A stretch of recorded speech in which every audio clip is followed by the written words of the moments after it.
এই মিয়া looking glass কিনলে দিছে লুকিং গ্লাস কিনলে দিছে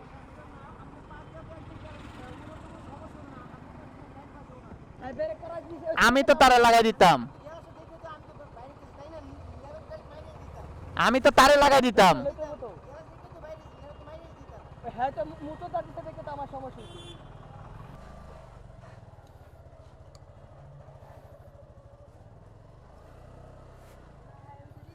আসসালামু আলাইকুম রহমতুল্লাহি ওয়া বারাকাতুহু। হ্যালো এভরিওয়ান, কি অবস্থা সবার, কেমন আছেন? হোপফুলি সবাই অনেক বেশি ভালো আছেন। This is Arafat Mahmud, welcome back to another moto blog.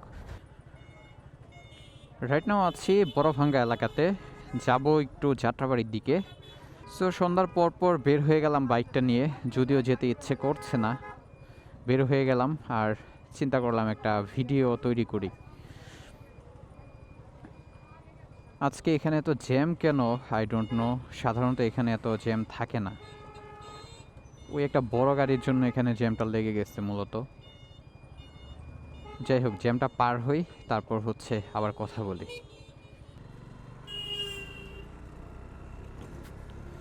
এদের জন্য রাস্তায় রে ভাই কোনো শান্তি নেই। যেখানে যাই সেখানে অটোরিকশা, যেখানে যাই সেখানে অটোরিকশা।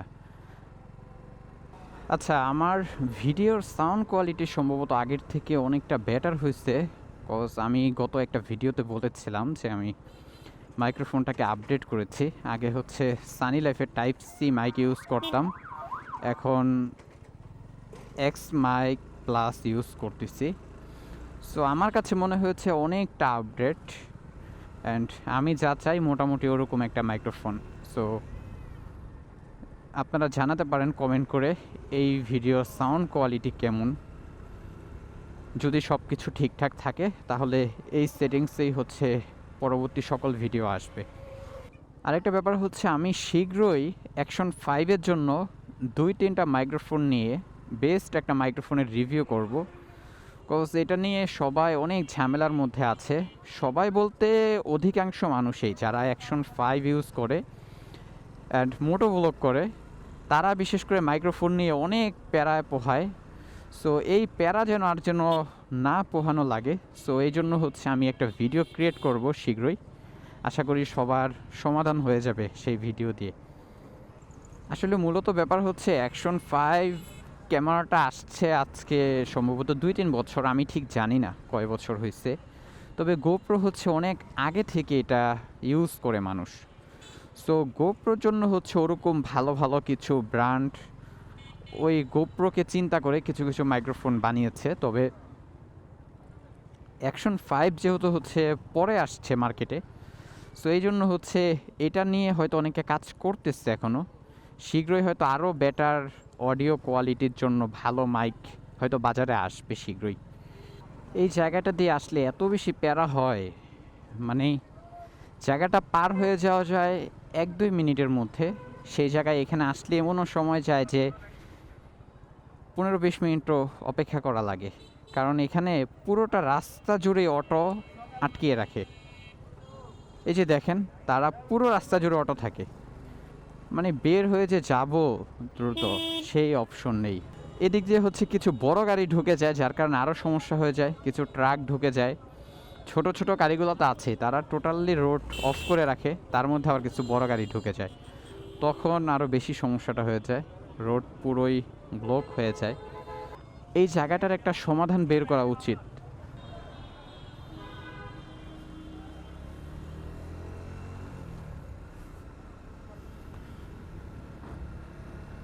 এই হচ্ছে একটু শান্তির রাস্তা, মোটামুটি ভালো রাস্তার মধ্যে আসলাম। আর এতক্ষণ খুবই পেইন লাগতেছিল, গরমের মধ্যে অ্যাকচুয়ালি ভালো লাগেই না। এই রাস্তায় আসলে মোটামুটি রিল্যাক্সে রাইড করা যায়, কারণ ফ্রি একটা রাস্তা, সব সময় ফ্রি থাকে, জ্যাম পাই না বললেই চলে এই রাস্তায়।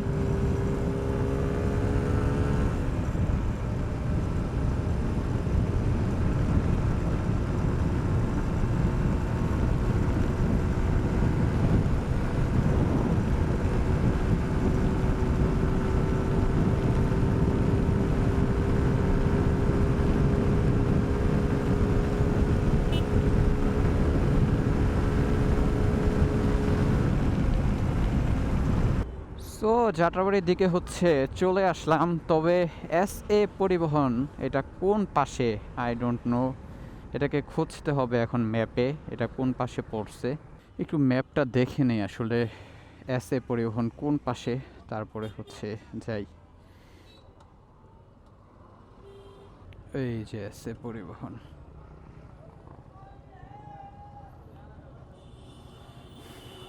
যাক পেয়ে গেছি। আমি হচ্ছে প্রোডাক্টটা রিসিভ করি, দেন আবার কথা বলতেছি।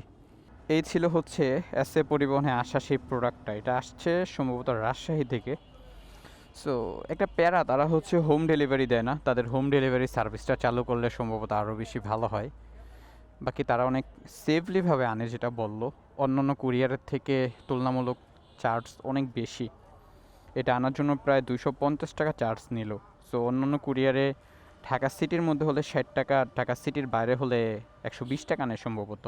তারপরেও যদি সেফলি আসে এটা অনেক ভালো। যাই হোক, কাজ শেষ, আবার হচ্ছে অফিসের দিকে ব্যাক করি। এই দিক দিয়ে আসলে একটা সুবিধা হয়, সুবিধাটা হচ্ছে আমি যখন ওই হচ্ছে পল্টন বা ওইদিকে যাই, ওই সময়টাতে আমি আসার সময় এদিক দিয়ে ঢুকে যাই। এদিক দিয়ে ঢুকলে দেখা যায় যে সহজে আমি অফিসে যাইতে পারি অল্প সময়ের মধ্যে। কারণ যাত্রাবাড়ি থেকে চিটাং রোড ওইদিকে যাইতে হলে গাড়ি জোরে রাইড করা যায় না, কারণ যাত্রাবাড়ি থেকে চিটাগং রোড ওইদিকে যেতে হলে গাড়ি খুব দ্রুত চালানো যায় না। সেটাও সমস্যা না, সমস্যা হচ্ছে রোড অনেক ব্যস্ত থাকে অ্যান্ড ভাঙাচূড়া থাকে। সো এদিক দিয়ে গেলে হচ্ছে আমি যাত্রাবাড়ি থেকে আমি স্টাফ কোয়ার্টার যেতে আমার সর্বোচ্চ সময় লাগে 2-3 মিনিট। সো এটা একটা ভালো একটা প্লাস পয়েন্ট। সো এই জন্য হচ্ছে আমি প্রায় সময় এদিক দিয়ে হচ্ছে চলে যাই। আসলে বাইক রাইড করা কিন্তু একটা মজার জিনিস, কিন্তু এটারে আসলে আমাদের জন্য বিরক্তিকর হওয়ার কারণ হচ্ছে আমাদের সিটির জন্য। এক্সাম্পল, আমাদের ঢাকা সিটির যে অবস্থা, ঢাকা সিটির অবস্থা খুবই খারাপ। সো দেখা যায় এত পরিমাণে জ্যাম থাকে, বা আমাদের যেখানে যাই সেখানে জ্যাম। সো এই জ্যামের কারণে অ্যাকচুয়ালি বাইক রাইড করতে ইচ্ছে করে না। বাইক যদি চালানো যায় তাহলে কিন্তু খারাপ লাগে না খুব একটা। খারাপ লাগে ওই সময়টাতে যখন হচ্ছে জ্যামে পড়ে থাকি, আটকে যাই, তখন বেশি খারাপ লাগে। বাইক রাইড করলে খুব একটা খারাপ লাগে না।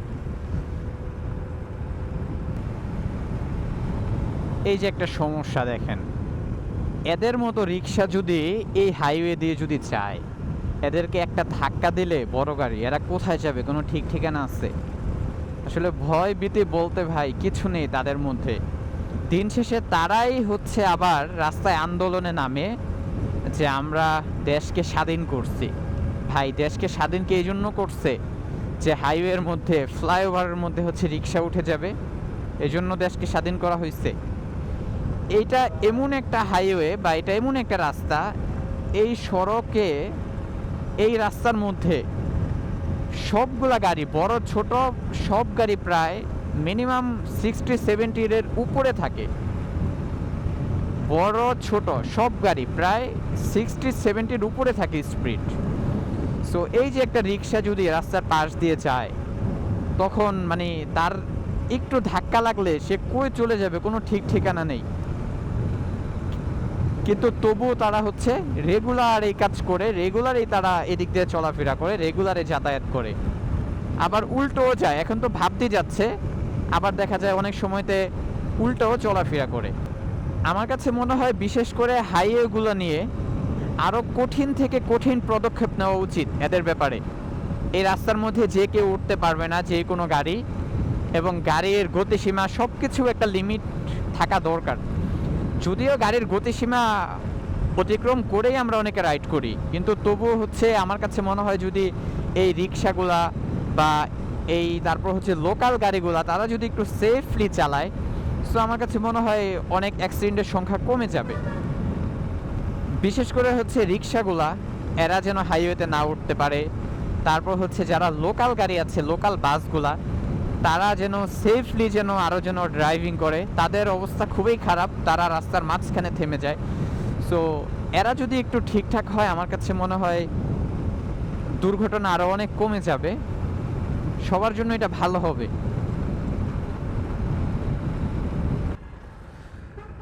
সো এই যে প্রায় অল্প সময়ের মধ্যে হচ্ছে স্টাফ কোয়ার্টার চলে আসলাম যাত্রাবাড়ি থেকে।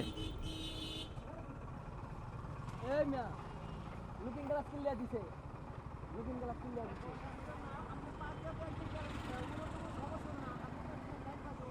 ব্রেক করা দিছে আমি তো তারা লাগাই দিতাম। এই হচ্ছে তাদের অবস্থা। শুধু শুধু বলি না রে ভাই, এই আসিম পরিবহন, তারপরে এই রোডে যেই কটা গাড়ি আছে এগুলো সবগুলার সেম সমস্যা। সো এদের কারণে অ্যাক্সিডেন্টের সংখ্যা প্রচুর পরিমাণে বেশি। আর এদের এমন একটা অবস্থা, এদেরকে যতই আপনি বকা দেন আর যত যাই করেন এদের কানে লাগবে না, এরা এগুলো শুনতে শুনতে অভ্যস্ত। ওই লোকটা অলরেডি তাকে বললো যে তুমি এভাবে চাপাইলা কেন, তারপরে সে বলতেছে ওই লোকটার তো কোনো সমস্যা হইলো না, আপনার কেন সমস্যা হইলো। অথচ তার জন্য আমি কিন্তু গাড়িটাকে চাপাই দিচ্ছি, আমার চাইপা যেতে হয়েছে। সে আমাকে বলে কোনো সমস্যাই হয় নাই। এই একটা মাত্র জায়গার জন্য এই দিক দিয়ে আসতে ইচ্ছে করে না। আচ্ছা, যাত্রাবাড়ি তাহলে কেন গেছিলাম?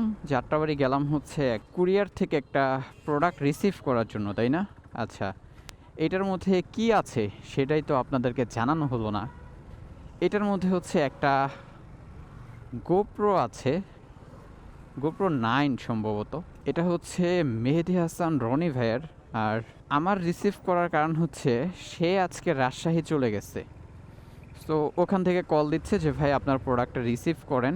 তো সে আমাকে বলতেছে যে আরাফাত একটু রিসিভ করে দাও আমার প্রোডাক্টটা, আমি তো নেই ঢাকার বাইরে। সো এই জন্য হচ্ছে এটা রিসিভ করা। যাই হোক, এতক্ষণ যাবৎ যারা আমার ভিডিওটি দেখতেছিলেন সবাইকে অনেক অনেক বেশি ধন্যবাদ। দেখা হবে পরবর্তী কোনো ভিডিওতে।